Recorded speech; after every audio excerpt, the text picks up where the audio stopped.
never leave. I can never leave.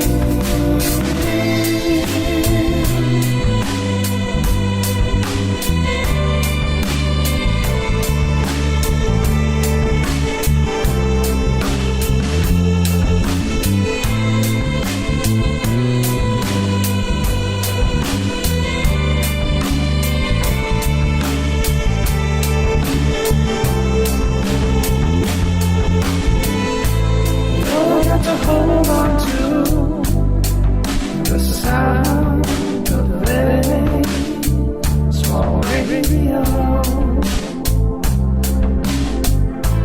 ruin all the highs and lows, and I don't care. It's only place. Guess you had no idea what my dad was really like. 32, acting like a grown man when really he was just as confused. What's the name for lonely face? I can never leave. I can never leave. Memories of a friendly face.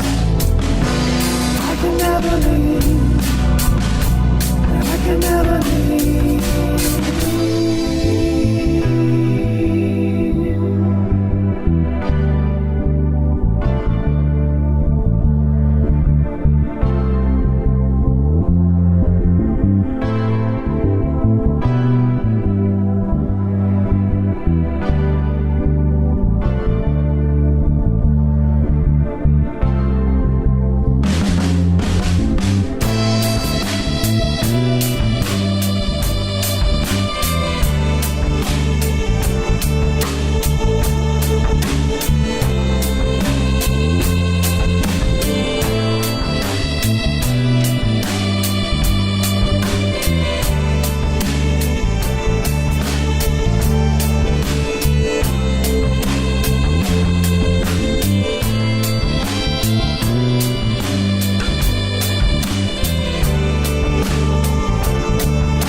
Hey, is this working?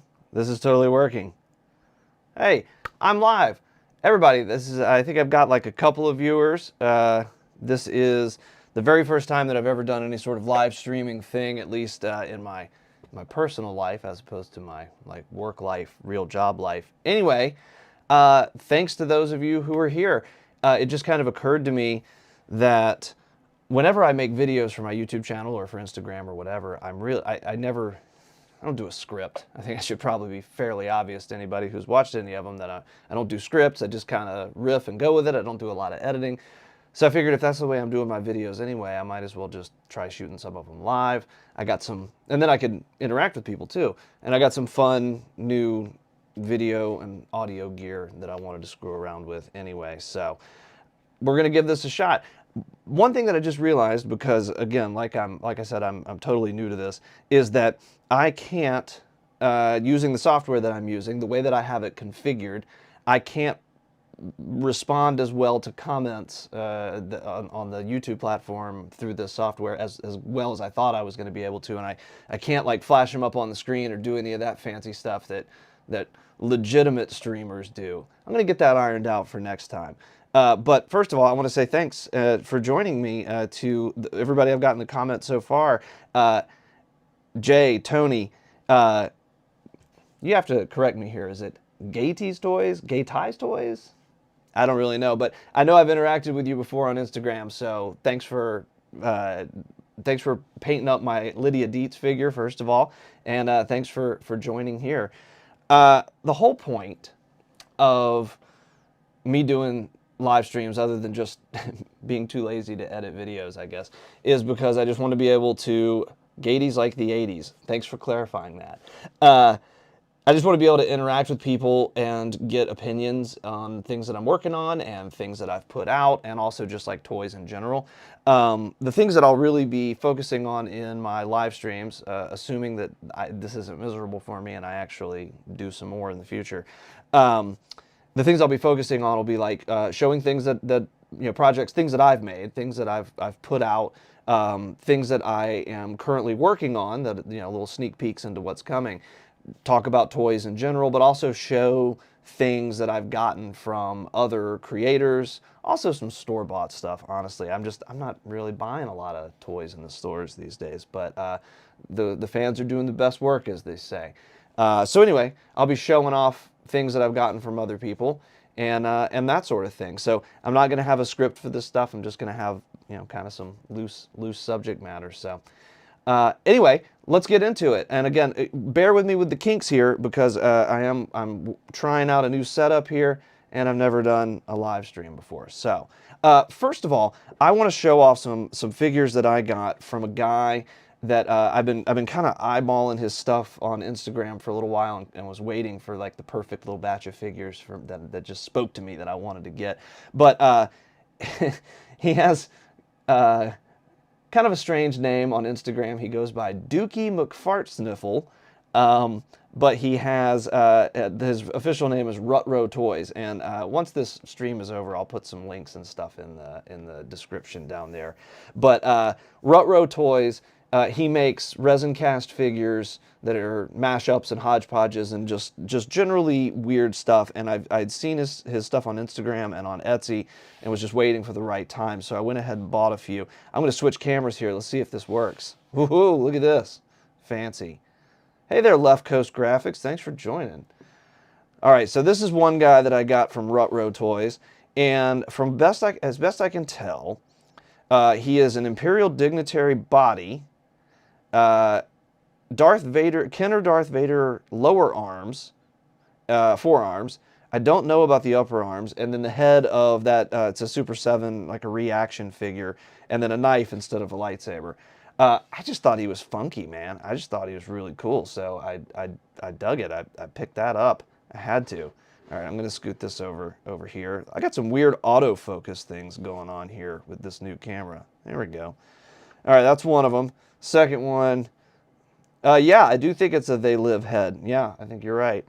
And the second one, maybe you guys can help me. So I know that the arms are from a Power of the Force 2 Leia Bosch figure, because we got the little thermal detonator there.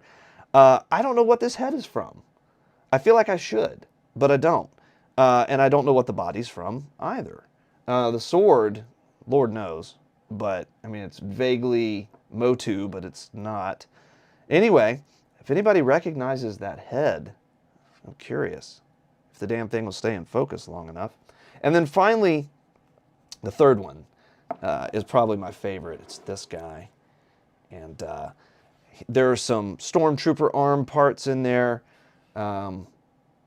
Creepy dude head. I wish the lighting was a little bit better on him, but the speckled resin and the glow in the dark features of these figures is incredible too. They're just really cool. They're just neat, bizarro. I love a good mashup. I love a good weird resin cast. I used to do resin casting before I got into 3D printing, and it's a pain in the butt. It's a pain in the butt to get right, especially if you don't have a great pressure pot or other parts of your setup that keep all the bubbles out. I ended up with a lot of figures with missing toes because there was a bubble in there instead. But anyway, this guy does great stuff.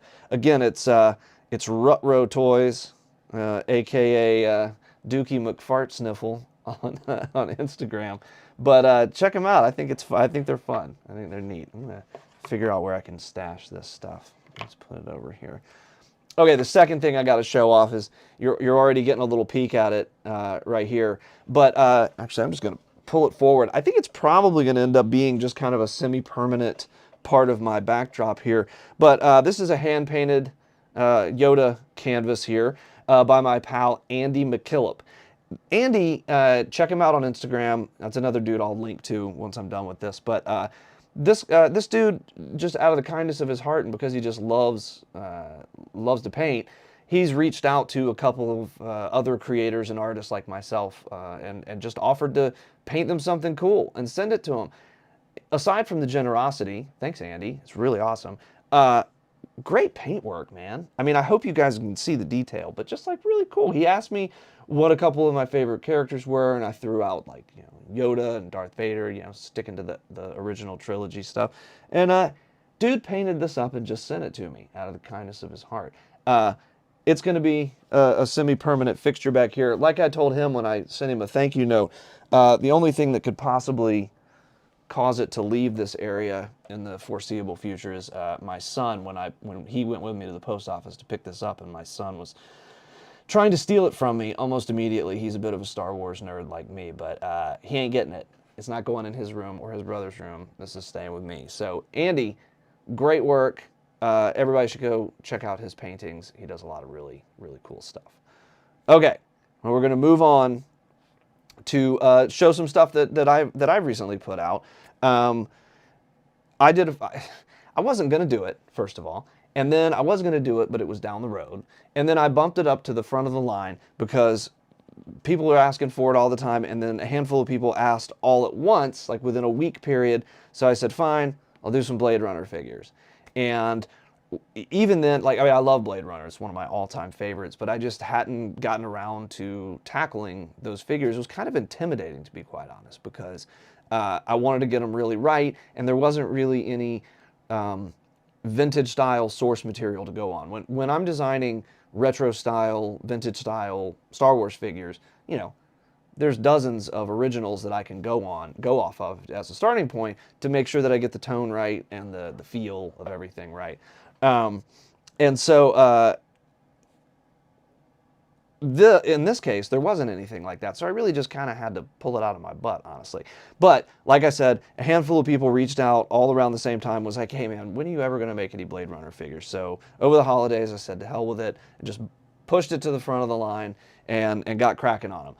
I started teasing out some images of it, and then I jacked up my elbow.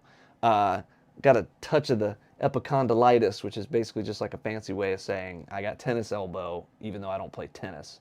So doing digital sculpting, this is my dominant hand, with that condition really sucked. So it slowed me down, but I finally got to it and got them all out. And I'm not going to belabor this for too long, but I'm going to show you some of them and just talk through how I created them, the thought process, and what I chose, and all of that. So, oh yeah, Gady's Toys says I was going to say Kroll. Blade Runner is cool, I guess, too. Yeah, I really want to do Kroll. There's another guy, another customizer, and I hate that I'm forgetting his name right now, but he's a talented painter too.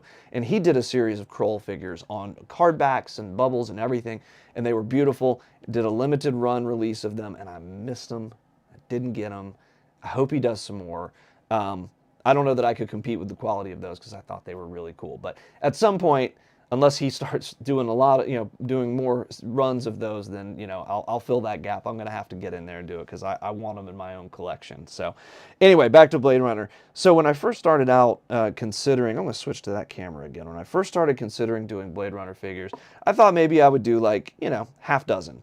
I'd do Deckard and Pris and the main characters, and that would be it. But once I started, and I hope that the likeness is visible in this kind of janky camera setup here. Once I did this, I started on this one, and it's basically Deckard just in his suit, because I thought maybe people would like to display him vintage style with like a cloth, soft goods cape, cloth, or vinyl, like an Obi-Wan Kenobi cape might look cool for his brown trench coat thing. But then I was like, all right, well, if I'm going to do that, then I might as well do him in a hard sculpted trench coat as well. So as you can see, as you can imagine, I've already started adding on to my initial 6 here, because now I'm dealing in variants. So I could feel the list growing. So there's my Deckards. Doot, doot, doot. And Next, I moved on to Roy, and I couldn't decide once again with Roy. There's a couple of different outfit options, which one I was going to do. Definitely wanted to do him and his Tears in the Rain get up there. So shirtless with his little shorts, and I had to give him a bird. I mean, come on, I had to give him a dove. But again, started thinking about Gady's Toys says team trench coat. Well, team trench coat over here too, because I had to do Roy in his trench coat as well. That coat, I saw some behind the scenes images of him in that coat, and it was just so cool. It's like kind of a, you know, noir, matrixy. I mean, it's quintessential Blade Runner for that era and that style. I had to do the dang coat. I can't wait to get this one painted up just for my own collection because it's going to look really cool painted. All right, let's set these guys aside and take a look at. Next, we have Rachel. Rachel's another example where there's a bit of a glare on her face here, but hopefully she doesn't look like a freak. Anyway, this is another example where there were just multiple outfits that I had to choose from. And so I did her in her classic Tyrell outfit. And then again, looked at too many behind the scenes photos and saw some great shots of her from the other classic scene of hers wearing this insane fuzzy coat. Had to make the insane fuzzy coat. And of course she has to have a gun because, you know, she's got to do some shooting. Anyway, I had a hard time fitting her little ponytail in with that giant coat, so I did have to do a little creative editing to the head sculpt to make that fit, but I think it turned out pretty good, so I was happy with that. I'm just going to set her right there. And, oh, it's all blurry again. Come on, focus. Focus. Maybe. Well, Tony, I see your Zora with a clear cape would be cool, and a snake. Oh, buddy, just hang on. We've got Gaff here. Had to do him. Somebody suggested that I do an alternate head sculpt for when he drives and takes off this hat, and I may have to do that. I also may have to throw this camera in the dumpster if it doesn't start focusing. There we go. Good gracious. All right, and then let's show, I'm going to put her over here. Pris. Couple of choices for her outfit too. I could have done like from early in the film, she has a coat and she looks a little less put together when she first meets Sebastian and all that, but again, I just went with the classic look for her on this one. And you know what, if these continue to be as popular as they've been so far with people, then like I'm gonna have to do another run. I want to do the noodle chef. I want to do the other Blade Runner dudes. There's just infinite possibilities. All right, let's see. Sebastian. Now somebody commented, he looks extra stubby at this angle, doesn't he? Somebody commented on one of my pictures on Instagram and said that in the group shot, he looked too big. He didn't look in scale with everybody else because, you know, the actor he was a short guy. And I could definitely see in that picture how it looked that way, but I think it was just kind of a trick of the photography because there he is compared to Pris, and I based all of this as best I could on the heights of the actors, at least as far as Google would tell me. That's what I was basing it on. So did the best I could. He does look extra, he looks almost like a little kid. Just extra stubby. Hey everybody, here's my cat. Thanks, cat. Hi, Dexter. This is Dexter. I can't do a Zoom call for work, and apparently I can't do a live stream without him jumping up onto the table and putting his butt in things. So go ahead and get out of here, Dexter. Nice to see you. Alrighty. He will probably be back to knock some things over. All right. We have Tyrell. I could have done him in his bathrobe, and I may go back and do another one in the bathrobe. I might do that. But I had to do him in his classic suit, kind of like what I really liked about the wardrobe, I mean, I love everything about the wardrobe and the costuming in this film, but what I really liked about him was that it was kind of this mixture of like, it was very noir, but it was very it also had influences of the like 80s power suit kind of look. So it was a very intense look for a kind of diminutive fella. Anyway, so I tried to represent that here. And then we have Leon. And I'm realizing as I show this, these are my test prints, by the way. And after I did this test print and I lined them all up for their group family photo, I was like, man, you know what? His head is slightly too big. It's out of scale. And I ended up redoing it and reprinting it with a smaller, better fitting head. So anybody who has ordered these from me already and anybody who orders them in the future will get a smaller head than what you're seeing now. It'll be much more in scale. Anyway. I could have done him in a trench coat, for those of you who like trench coats. But I had already done a couple of other dudes in trench coats, and I decided I wanted to just put him in the outfit from the, I guess, the Tyrell Corporation scenes in the early part of the film. So, again, if I do another series, a trench coat version might be in the cards. All right, and finally, to get to what Tony was talking about. So with Zora, I started with this version, and I agree completely that a clear vinyl cape is going to look awesome on her. And this is one I can't wait to paint up for myself, just so that I can put that on her. I tried to get her hair as 80s big as I could without it being ridiculous. But to your point about one certain snake, once I was looking at I watched some behind the scenes stuff, looked at all the behind the scenes photos, and really just, I got to thinking about the snake pit scenes with the snake and all that, and I wanted to do that too. So I did this, which is basically, it's just kind of a naked female figure. Not anatomically correct, of course. But then I did a different head sculpt with the slicked back hair, and of course I added the snake. And I think what's really going to bring this version to life is going to be somebody's awesome paint job, which will probably involve some sort of glittery sparkles or something like that, because that was so key to how she looked when she was handling the snake and basically wearing no clothes. So anyway, those are my Zora figures, and that is at this point, thus far, all of my Blade Runner figures. I really enjoyed it, honestly, and I think I'm gonna have to. I think I'm gonna end up doing some more probably. So Tony says that Joanna Cassidy was such a babe back in the day. Yes, she was.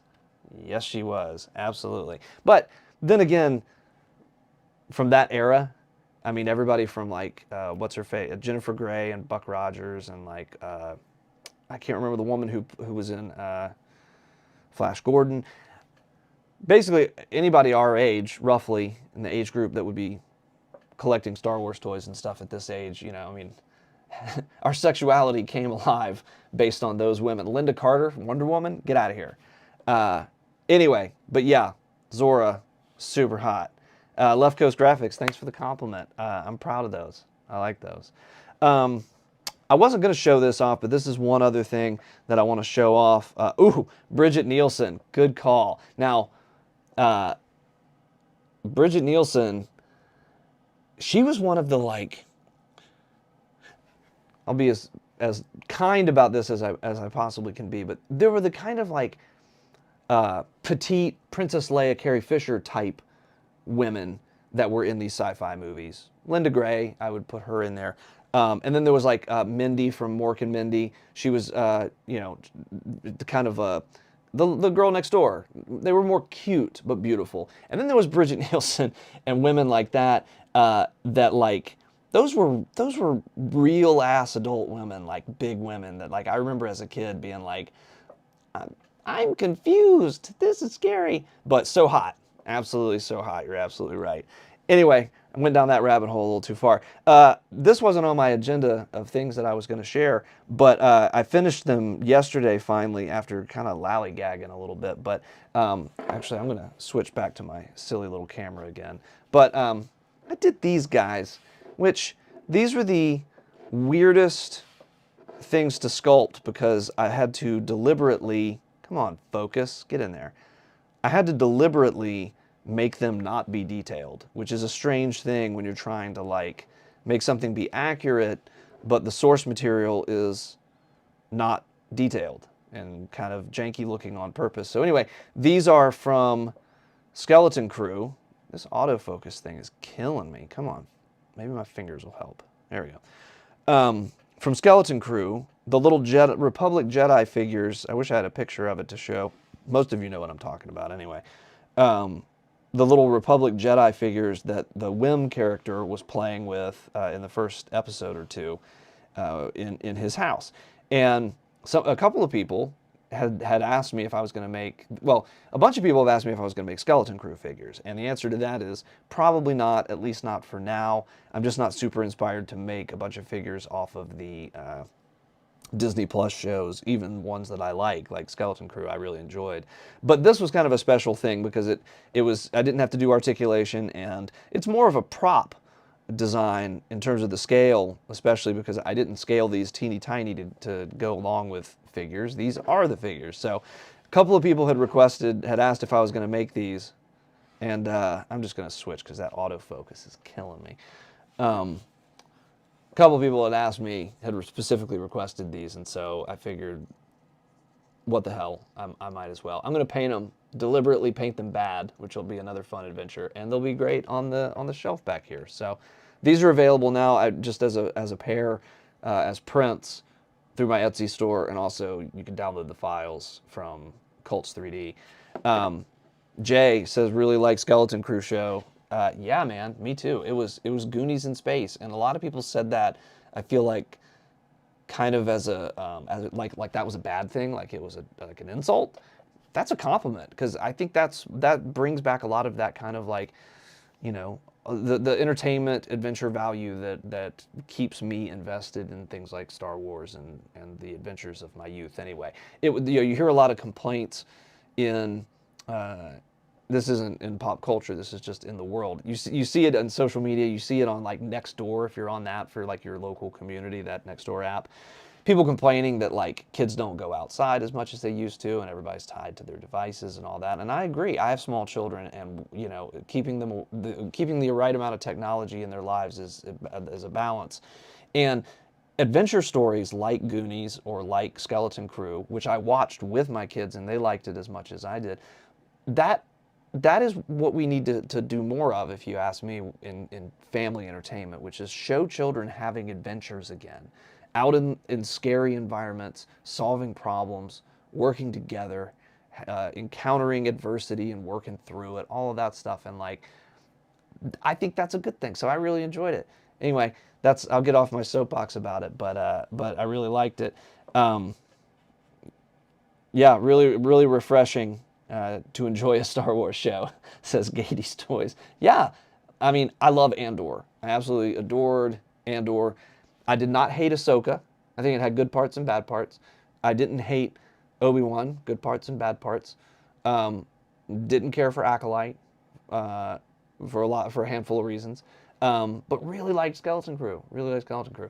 But I've started this new thing where I approach new Star Wars stuff with the idea that if I'm being objective and I take off my rose-colored glasses about the things that I saw when I was younger, and kind of be objective about it, then most Star Wars media is really good, really awesome Star Wars moments mixed in with a bunch of not so great stuff.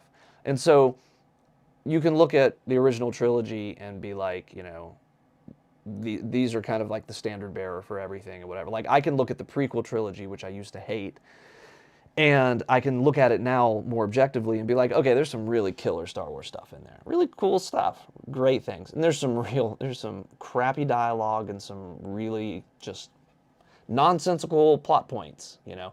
And I try to look at it that way. My boys are watching Book of Boba Fett right now for the first time. They're big Mandalorian fans. And rewatching Book of Boba Fett, which I didn't care for when it came out, I'm having that same feeling. There is some stuff in there that really stinks. There's some stuff in there that makes no sense, I could do without, and is just extra garbage that probably shouldn't have been in there. It probably should have been Mandalorian season 2.5 and just leaned on Boba Fett for a few episodes, if you ask me. But anyway, again, it's really killer Star Wars moments mixed in with some not so killer Star Wars moments. Anyway, enough about that. Let's see, getting some comments here. Speaking of Ahsoka, any chance of a Huang figure? I can never pronounce that. Good God, and it's just something wrong with my mouth. Thanks, Gary. Congrats on my first stream. Thank you. I hope to do more. I might do that figure. I would like to do some more Ahsoka figures. I actually sat down to do some more Ahsoka figures, and then saw my buddy Mark at Trash Compactor Customs. He started churning some out on his Etsy store, and he did some really cool ones. And I was like, oh man, like I don't want to, he and I have what I would call a friendly competition, and like, it's a friendship of mutual respect. I love his work, and hopefully he likes mine. But we make some of the same figures, but we also try to like not step on each other's toes a little bit. And so once I saw him starting to churn some of them out, I was like, you know what? I've made the ones I've made. I made Enoch and some others that I'm blanking on right now, but like, I'll just let him run with it. He made a Huang figure that's really killer. I know he doesn't release his figures as files to print, so you got to buy them from his Etsy store, which I know is a bummer for some people. But on that point, I'm being a lot more selective these days, much to the disappointment of some people who have definitely let me know that they wish that I didn't do this. But there are some real ding-dongs who are downloading my files of my original designs on Colts 3D and then printing a bunch of copies of them and selling them on eBay as if they're their own, not giving me any credit. I'm certainly not making any money off of it, because they're basically just like stealing my design and then selling it. And so I'm really just being a little extra cautious these days about things that I design that I think might be in high demand, at least for a little while. So like these Blade Runner figures, for example, I'm going to hold those a little close for a little while, and just I want to be kind of the only source for those, mainly because of quality control, and also because this endeavor is my main source of income right now, and I get money from multiple different parts of it, whether it's the selling of the files or selling of the prints and doing custom commission design work, stuff like that. And when people sell kind of unauthorized, if you will, copies of my stuff, then like that takes money away that would have been spent probably in my Etsy store, and it's just kind of shady, it's kind of crappy. So I'm just trying to mitigate that a little bit. Doesn't mean that my Blade Runner figures will never be available as files, but just not maybe for right now. So going back to Mark at Trash Compactor, I totally understand his position on not making his files available for sure. So anyway, hey Sean, nice to see you. Speaking of commissions, figure in mind for ages that I was hoping you could help with. Hey, shoot me a DM. I don't always have the time to do commissions or the bandwidth or the confidence in my own skill to do it, but please shoot me a DM. I'm always up to have up for having a conversation about it. I do them when I can. So while we're on the subject of Disney Plus shows and all of that, like hey Monkey Gun. I am gonna probably do. I love Andor. It's my favorite of the new Disney stuff, and I did do a bunch of Andor season 1 figures that everybody seemed to like. I am probably gonna end up doing some Andor season 2 figures. I don't know if I'll be able to do them as the show is being released. The episodes are being released. That's what I did with season 1, at least as much as I could. I tried to keep pace a little bit there so people didn't have to wait too long after the finale to get the figures.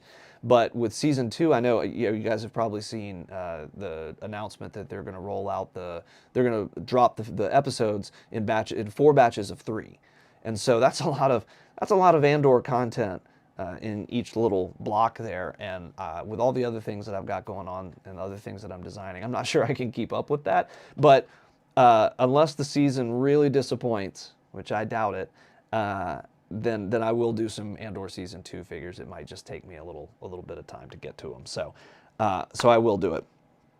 I got to take a sip of water. I don't usually talk this much. I feel like people who know me in real life would be like, I can't believe you're talking this much, because they'll go weeks without hearing me say anything. Meanwhile, on the other hand, my wife is probably like, good God, just shut up. All right. Also, with all this lighting that I've got in here, I'm looking at myself and like, I look pink. I gotta gonna do with this? Anyway, I'll figure it out. I also I went on a little mini vacation over this past weekend and got a little too much sun, so I do look a little extra red. Maybe that's it. Okay, enough of that. Let's see. Andor season 2. Somehow Mothma had more than one outfit. Who knew? I love the costume design in that show. It's such an and the set design too. Honestly, and in the trailer for season 2 that just came out, it looks like they're really doubling down, really continuing that. So I'm very pleased to see that. All of Luthen's outfits with his like fancy robes in his antique store, and I loved seeing the like fancy schmancy, Mon Mothma and her douchebag husband Perrin, all of their like fancy pants, pseudo royal outfits. Like I love all that stuff. It's really cool. So hopefully there'll be some more of that in this season that I can play with. Also, in the trailer there was a shot of Cassian looking very very dignified with his hair like slicked back, and you don't really get a hi Dexter, he's back. See, I told you. You don't really get a good glimpse of his whole outfit, but I bet it's going to be cool, and that's a figure I would really probably like to make. So, Dexter, can you say hi to everybody since you're joining, since you're in all my business here? Yeah, say hello. All right. Dexter's my grandpa cat. He's an old fella, but he still has the energy to get up all in my biscuits. All right, so the last thing I'm going to talk about is upcoming projects, things that I'm working on like immediately. What was originally on the schedule for that I would have been done with by now, but got bumped because I focused on Blade Runner instead is let's see if I can find this picture and make it actually work. Hey, it's Ewoks. I want to make some figures from the Ewoks movies. I haven't seen those movies all the way through in probably 20 years. And I remember them not being that great, but you know, I'm a sucker for nostalgia. I'll watch things that don't necessarily hold up if they have nostalgic value for me. So I'm going to make myself watch them again, and I've already started kind of sketching out what the figures are going to look like and all of that. And I certainly have a lengthy list of figures that I'm going to do. And also, I think I'll probably try to time it in a way that will kind of dovetail with some other Ewok stuff that I'm doing. So it won't just be Ewok movies. I did a batch of 8 Ewoks. Gosh, it's probably been a year and a half, 2 years. A batch of 8 Ewoks in Kenner style. I want to do another batch of 6, 7, 8, something like that. I'll probably do that to go along with the release of my Ewoks movies figures. I haven't seen those movies since... I think I must have recorded them off TV when they originally aired, because I had like a homemade, like a crappy recorded VHS tape that had them on it, and the quality was terrible. And that's all I had until, was it the 90s when they actually officially got released on VHS? Anyway, I bought those and I watched those, and I remember that was the last time I watched those as like a late teen / early adult, maybe college age, maybe around when Phantom Menace came out. I don't remember, but I remember that I'd gotten old enough and had enough distance from the original release where I was like, oh, these maybe aren't all that good after all. Haven't watched them since then, so I'm going to be in for a treat. But boob armor ahoy! Yes, she will. That character will probably have boob armor. One thing that I've started focusing on lately is branching out of just doing figures and doing some more play sets and vehicles and things like that. Not just for Star Wars, but for other stuff. I did those Beetlejuice figures that were of a different scale. I'm just trying to do different stuff. So, like I said before, my boys are Star Wars nerds like me, and they have a mixture of toys and Star Wars Legos and all that stuff, but a mixture of vintage stuff that I've given them and 90s stuff and modern stuff. Like, it's just, think about being a kid that likes Star Wars today. There's like, you know, what, 40, 50 years of toys that you can look back and find at flea markets and toy shops. Anyway, they got a lot of stuff. And one thing that I had bought not too long ago was a busted up Ewok Village playset because I thought I had scanned. I have a complete one in my childhood. Ewok Village is complete in my like display case, and I've long since scanned most of the parts for it to make available on Cults 3D for people to download and 3D print replacement parts and all that stuff, and to customize their own Ewok villages. And so I figured, I bought this janky, beat up Ewok village that was missing a lot of parts. I figured, hey, I'll just 3D print a bunch of replacement parts, put them in there, and then my boys will have an Ewok village to play with. And I was sitting there, I was staring at this thing, and it was just busted up, and I was trying to fix it. And I'm like, this could be improved upon at this point. Like, I could add to this. And my son, one of my boys, said something like, he was like, Dad, with the fire thing and the little carrier seat thing for C-3PO and just the way it's laid out, he said, there's not much space to actually play in. And I'm like, man, you know what? You're right. Like, that never bothered me as a kid. I found plenty of ways to set it up, but that's really kind of true. There's not like a real good, big, like, you know, open area there. So then I started thinking, well, maybe instead of replacing the rails and the parts that are missing here with 3D printed parts, maybe I'll find a way to build an extension onto this platform and add another tree. And then my son said, well, why don't you build a really fat tree so that you can, with a top that opens up, so that you can reenact the scene when they all are hiding in the hut, or they're not hiding, they're all hanging out in the hut and C-3PO's telling his story and there's the little cute little Ewok babies and all that. And I was like, ooh, that's a pretty cool idea. And then he said, when they come out of there, when Luke walks out of there and he and Leia have that conversation about how he's got to go face Darth Vader and all that, like, they're on like a rope bridge, so you should put one of those out there. Long story short, next thing you know, I've sketched out this whole edition that involves component parts that people could print and add on to their Ewok playset, whether they wanted to add on to a complete one that they have, or if they want to use the parts from a busted up one like I've done and add on to that and make their own little Ewok village. Add some accessories like ladders and stairs and things like that. Anyway, I got grand ambitions for this thing. I hope it actually works. But at any rate, the busted up Ewok village, like all the parts, I scanned this. I scanned this whole thing. I don't really intend to make the files available to people or to sell prints of this because, first of all, these are widely available everywhere. Everybody can find a busted up Ewok village. And secondly, there's no real way to replicate this function or scan this part without taking the whole thing apart. I'm not going to do that. But I'm using this. The reason I scanned it is so that I could get the dimensions correct for all of these pieces. See how stained this? It looks like somebody set fire to this thing. I mean, it's the whole Ewok village is janky like this. I'm gonna do some work on it.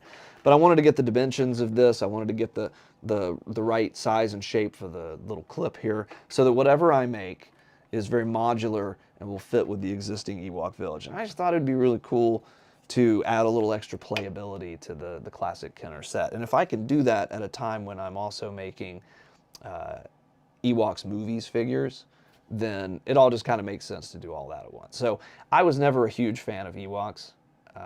They've grown on me over the years. Again, the nostalgia factor. But I figure I'm just going to go all in on Ewoks, all in on the Murder Bears here for a little while and see what comes of it. So anyway, Guillermo says, congrats on this new step in your social media. Thank you. You know, I actually,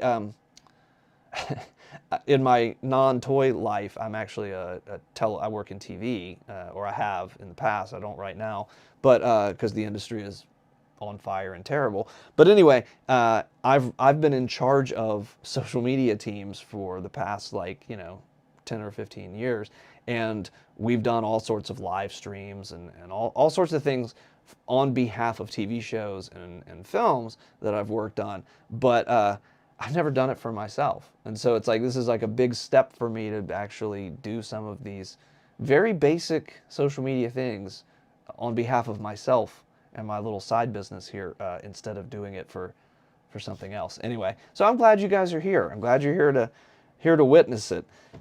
Jay is excited to see the Ewok village. Can I suggest a C-3PO with bent knees for the chair? That is a fantastic idea. My son was just asking because we were messing with that chair in the busted up. I 3D printed a replacement chair for this busted up village, and he actually asked me because he's still, I'm not going to say confused because he gets it, but like to him he's like, why wouldn't they have made the legs bend like back in the 70s and 80s? And so he gets that toys these days are a lot more sophisticated than they were back then, but like when there's something like the speeder bike with the biker scout or the chair with C3PO, like you're making an accessory or a vehicle that really kind of, in order to function like it, to look right, really would require the legs of the figure you're putting in it to bend. And it's just funny that they never did that. So, but it had not occurred to me to make those legs to go with this Ewok Village set. That's a fantastic idea. Putting that on the old to-do list as soon as I get off of this live stream. Warhawk says, make Chewie's house from the holiday special. That is a great idea. So that's going to be a separate, that's not going to be part of the Ewokapalooza here that I'm doing, but the holiday special figures that I made, not this past Christmas, but the one Christmas season before that, I'd just been laid off from a job, and I was like, you know what, I'm just going to dedicate myself to making as many holiday special figures as I can. I've always wanted them in my own collection. I'm just going to do as many as I can. And I ended up cranking out something like 25 characters from that, and they have been consistently the most popular figures that I've made. Like they sell year-round, which is great. I'm so glad I made them. I'm so glad people like them. They were an absolute blast to make. And I have a backdrop that I got from my pal from Cardboard Galaxy, which I'm sure most of you are familiar with. Chewbacca's house backdrop that's just like wood, and it's more of an external shot. And it looks great in my display with those holiday special figures. But I do think it would be really awesome to create the inside of Chewie's house. At the very least, there are a lot of fun accessories to make in there. And when Skeleton Crew came out and they featured, and the kids were watching, they featured the acrobats from the holiday special in that little hologram thing. First of all, that was just an awesome little Easter egg, awesome little throwback for the super nerds. But it also reminded me that even though I did make some of the dancers from that little thing, and I made a bunch of other background characters from, lesser, not as important characters from the holiday special, there are still a ton that I didn't make.